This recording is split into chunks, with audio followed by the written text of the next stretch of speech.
Hi friends, ಎಲ್ಲರಿಗೂ ನಮಸ್ಕಾರ. Welcome to ಸಂತೃಪ್ತಿ ಕಿಚನ್. ನಾನಿವತ್ತು ತುಂಬ ರುಚಿಯಾಗಿರುವಂತಹ ನನ್ನ ಇಷ್ಟದ ರೆಸಿಪಿಯ ಜೊತೆ ಬಂದಿದ್ದೀನಿ. ಇದು ಹಲಸಿನಕಾಯಿಯ ಚಿಪ್ಸ್. ಇದೊಂದು ಸೀಸನಲ್ ರೆಸಿಪಿ ಅಂತ ಹೇಳ್ಬೋದು.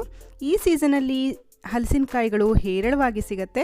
ಅಂಥ ಟೈಮಲ್ಲಿ ಈ ರೆಸಿಪಿಯನ್ನು ಮಾಡಿ ನೋಡಿ. ಇದು ತುಂಬ ಚೆನ್ನಾಗಿರುತ್ತೆ. ಮನೆ ಮಂದಿಗೆಲ್ಲ ಖಂಡಿತ ಇಷ್ಟ ಆಗುತ್ತೆ. ಅದಕ್ಕೂ ಮುಂಚೆ ಯಾರೆಲ್ಲ ನನ್ನ ಚಾನಲ್ಗೆ ಸಬ್ಸ್ಕ್ರೈಬ್ ಆಗಿಲ್ವೋ ಪ್ಲೀಸ್ ನನ್ನ ಚಾನಲ್ನ ಸಬ್ಸ್ಕ್ರೈಬ್ ಮಾಡಿ. ಹಲಸಿನಕಾಯಿ ಚಿಪ್ಸು ತುಂಬ ರುಚಿಯಾಗಿರುತ್ತೆ ಫ್ರೆಂಡ್ಸ್. ಅಲ್ಲದೆ ಈ ರೆಸಿಪಿ ಮಕ್ಕಳಿಂದ ದೊಡ್ಡವ್ರ ತನಕ ಎಲ್ಲರಿಗೂ ಇಷ್ಟ ಆಗುತ್ತೆ.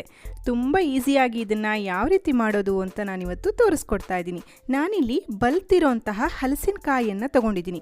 ನೋಡಿ, ಇದು ಹಲಸಿನಕಾಯಿ ಅಂದರೆ ಬಿಟ್ಟರೆ ಒಂದು ವಾರ ಆದರೆ ಹಣ್ಣಾಗೋ ಥರ ಇರಬೇಕು, ಚೆನ್ನಾಗಿ ಬಲ್ತಿರಬೇಕು ಅಂತ ಹಲಸಿನಕಾಯಿನ ತೊಗೊಂಡು ಮೊದಲಿಗೆ ಇದನ್ನು ಕಟ್ ಮಾಡ್ಕೊಳ್ಳೋಣ.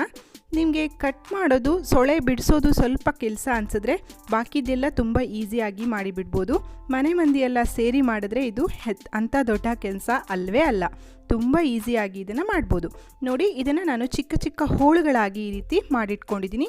ತುಂಬ ಅಂಟಿರುತ್ತೆ. ಕೈಗೆ ಸ್ವಲ್ಪ ತೆಂಗಿನೆಣ್ಣೆಯನ್ನು ಮುಟ್ಟಿಸ್ಕೊಂಡ್ರೆ ಅಂಟು ಬೇಗ ಬಿಡುತ್ತೆ.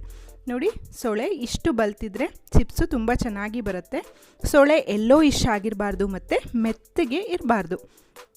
ಇದ್ರ ಮೇಲಿರುವಂತಹ ಸಾರೆ ಅಂತ ಏನು ಹೇಳ್ತೀವಿ ಅದನ್ನು ಬಿಡಿಸ್ಕೊಳ್ಬೇಕು. ಹಾಗೆ ಇದರಲ್ಲಿರುವಂತಹ ಬೀಜವನ್ನು ಸಹ ಬಿಡಿಸಿ ನಾನು ಅದರ ಸೊಳೆಯನ್ನು ಮಾತ್ರ ತೆಕ್ಕೊಳ್ತಾ ಇದ್ದೀನಿ. ನೋಡಿ, ಇನ್ನೊಂದು ಸಲ ತೋರಿಸ್ತಾ ಇದ್ದೀನಿ. ಬೀಜ ಮತ್ತು ಮೇಲ್ಗಡೆ ಇರುವಂತಹ ಲೇಯರ್ನು ಸಹ ತೆಗೆದು ಇದನ್ನು ಇಟ್ಕೊಳ್ಳಿ. ಆಮೇಲೆ ಇದನ್ನು ಚಿಕ್ಕದಾಗಿ ಹೆಚ್ಚಿಟ್ಕೊಳ್ಳೋದು. ಮಲೆನಾಡಿನಲ್ಲಿ, ಕರಾವಳಿ ಪ್ರದೇಶಗಳಲ್ಲಿ ಹೆಚ್ಚಾಗಿ ಇದನ್ನು ಬೇಸಿಗೆಯಲ್ಲಿ ಮಾಡಿಟ್ಕೊಳ್ತಾರೆ. ಮಳೆಗಾಲದಲ್ಲಿ ಇದು ತಿನ್ನೋದಕ್ಕೆ ತುಂಬ ರುಚಿಯಾಗಿರುತ್ತೆ. ಇದು 15ರಿಂದ ತಿಂಗಳ ಕಾಲ ಕೆಡೋದಿಲ್ಲ. ತುಂಬ ಚೆನ್ನಾಗಿರುತ್ತೆ.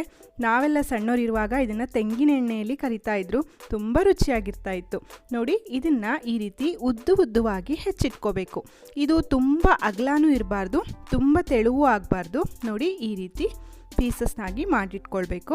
ಬೀಜವನ್ನು ಬೇರ್ಪಡಿಸಿದಂತಹ ಸೊಳೆಯನ್ನು ಈ ರೀತಿಯಾಗಿ ಕಟ್ ಮಾಡ್ಕೊಳ್ಳೋಣ. ನಾನೀಗ ಎಲ್ಲದನ್ನು ಈ ರೀತಿಯಾಗಿ ಕಟ್ ಮಾಡಿ ಇಟ್ಕೊಂಡಿದ್ದೀನಿ. ನೋಡಿ, ನನಗೆ ಒಂದು ಹಲಸಿನಕಾಯಲ್ಲಿ ಇಷ್ಟು ಸೊಳೆಗಳು ಅಂದರೆ ಇಷ್ಟು ಪೀಸ್ಗಳು ಆಗಿದೆ. ಈಗ ಒಲೆ ಮೇಲೆ ಎಣ್ಣೆಯನ್ನು ಕಾಯೋದಕ್ಕೆ ಇಟ್ಟಿದ್ದೀನಿ. ನಾನು ಹೇಳಿದಾಗೆ ಇದನ್ನು ತೆಂಗಿನೆಣ್ಣೆಯಲ್ಲಿ ಕರೆದ್ರೂ ತುಂಬ ಚೆನ್ನಾಗಿರುತ್ತೆ. ನೀವು ತೆಂಗಿನೆಣ್ಣೆ ಇಷ್ಟ ಆಗದೆ ಹೋದರೆ ನೀವು ಅಡುಗೆಗೆ ಯಾವ ಎಣ್ಣೆಯನ್ನು ಯೂಸ್ ಮಾಡ್ತೀರೋ ಆ ಎಣ್ಣೆಯಲ್ಲಿ ಇದನ್ನು ಕರಿಬೋದು. ಎಣ್ಣೆ ಚೆನ್ನಾಗಿ ಕಾದ್ಮೇಲೆ ಸ್ವಲ್ಪ ಹೋಳುಗಳನ್ನು ಎಣ್ಣೆಯಲ್ಲಿ ಹಾಕ್ಕೊಳ್ಳಿ. ಇದನ್ನು ಮೀಡಿಯಮ್ ಫ್ಲೇಮ್ನಲ್ಲಿ ಬೇಯಿಸಿ ಫ್ರೆಂಡ್ಸ್. ತುಂಬ ಹೈ ಫ್ಲೇಮು ಅಲ್ಲ, ತುಂಬ ಲೋ ಫ್ಲೇಮು ಅಲ್ಲ, ಮೀಡಿಯಮ್ ಫ್ಲೇಮಲ್ಲಿ ಬೇಯಿಸ್ಕೊಳ್ಳೋಣ. ಇದು ಬೇಯೋದಕ್ಕೆ ಸ್ವಲ್ಪ ಟೈಮ್ ತೊಗೊಳತ್ತೆ. ಹಾಗಾಗಿ ಇದನ್ನು ಮೀಡಿಯಮ್ ಫ್ಲೇಮ್ನಲ್ಲಿ ನಿಧಾನಕ್ಕೆ ಬೇಯಿಸ್ಕೊಳ್ಳಿ. ಎಣ್ಣೆ ಸ್ವಲ್ಪ ಜಾಸ್ತಿ ಹಾಕ್ಕೊಳ್ಳಿ. ಖಂಡಿತ ಇದು ಎಣ್ಣೆನೂ ಸಹ ಜಾಸ್ತಿ ಕುಡಿಯೋದಿಲ್ಲ. ನೋಡಿ, ಚೆನ್ನಾಗಿ ಇದು ಬೇಯಬೇಕು. ಇದನ್ನು ಸಾಮಾನ್ಯವಾಗಿ ಹೊರಗಡೆ ಬೇಕ್ರಿಗಳಲ್ಲಿ ತಿಂದು ರೂಢಿ ಇರುತ್ತೆ. ಎಷ್ಟೋ ಜನಕ್ಕೆ ಇದನ್ನು ಯಾವ ರೀತಿ ಮಾಡ್ತಾರೆ ಅನ್ನೋದೇ ಡೌಟ್ ಇದೆ. ಅಂಥವರಿಗೋಸ್ಕರ ನಾನು ಈ ರೆಸಿಪಿಯನ್ನು ಹಾಕ್ತಾಯಿದ್ದೀನಿ. ಖಂಡಿತ ನಿಮಗೆ ಹಲಸಿನಕಾಯಿ ಸಿಕ್ಕಿದಾಗ ಈ ರೆಸಿಪಿಯನ್ನು ಮಾಡಿ ನೋಡಿ. ಮನೆಯಲ್ಲೇ ಮಾಡಿರೋದ್ರಿಂದ ಆರೋಗ್ಯಕ್ಕೂ ಸಹ ಹಿತವಾಗಿರುತ್ತೆ. ನಾವೇ ಮಾಡಿ ತಿಂದರೆ ಅದ್ರ ಖುಷಿನೇ ಬೇರೆ ಥರ ಇರುತ್ತೆ. ಖಂಡಿತ ಇದು ಮಕ್ಕಳಿಗಂತೂ ತುಂಬ ಇಷ್ಟ ಆಗುತ್ತೆ. ಟೀ ಟೈಮ್ಗೆ, ಕಾಫಿ ಟೈಮ್ಗೆ ಒಂದು ಹೇಳಿ ಮಾಡಿಸಿದಂತಹ ರೆಸಿಪಿ ಅಂತ ಹೇಳ್ಬೋದು. ನೋಡಿ, ಇದು ಚೆನ್ನಾಗಿ ಬೇಯ್ತಾ ಇದೆ. ಇದು ಗೋಲ್ಡನ್ ಬ್ರೌನ್ ಆಗಬೇಕು. ತುಂಬ ಕತ್ತಿಸ್ಬೇಡಿ, ಕಪ್ಪಾಗೋದಕ್ಕೆ ಬಿಡಬೇಡಿ. ಒಂದು ಹೊಂಬಣ್ಣ ಬರೋವರೆಗೆ ಇದನ್ನು ಎಣ್ಣೆಯಲ್ಲಿ ಫ್ರೈ ಮಾಡ್ಕೋಬೇಕು. ಅಂದರೆ ನಾವು ಹಾಕಿರುವಂತಹ ಎಣ್ಣೆಯಲ್ಲಿ ನೊರೆಯ ಅಂಶ ಕಡಿಮೆ ಆದರೆ ಇದು ಬೆಂದಿದೆ ಅಂತ ಅರ್ಥ. ನೋಡಿ, ಈಗ ನಾನು ಇದನ್ನು ತೆಕ್ಕೊಳ್ತಾ ಇದ್ದೀನಿ. ತುಂಬ ಗರಿಗರಿಯಾಗಿ ಬಂದಿದೆ ಫ್ರೆಂಡ್ಸ್. ನಿಮಗೆ ಇದನ್ನು ನೋಡಿದ್ರೆ ಗೊತ್ತಾಗ್ತಾ ಇದೆ ಅಂತ ಅನ್ಕೋತೀನಿ. ಇದು ಸ್ವಲ್ಪ ತೆಗೆದಾದ್ಮೇಲೆ ಬಿಸಿ ಇರುವಾಗಲೇ ಇದಕ್ಕೆ ಉಪ್ಪು ಮತ್ತು ಖಾರದ ಪುಡಿಯ ಮಿಶ್ರಣವನ್ನು ಮಿಕ್ಸ್ ಮಾಡ್ತಾ ಇದ್ದೀನಿ. ನಿಮಗೆ ಖಾರ ಸ್ವಲ್ಪ ಜಾಸ್ತಿ ಬೇಕು ಅಂತಂದರೆ ಚಿಲ್ಲಿ ಪೌಡರ್ನ ಜಾಸ್ತಿ ಹಾಕ್ಕೊಳ್ಳಿ. ನೋಡಿ, ಈಗ ಚೆನ್ನಾಗಿ ಇದನ್ನು ಒಂದು ಸಲ ಮಿಕ್ಸ್ ಮಾಡ್ಕೊಳ್ಳೋಣ.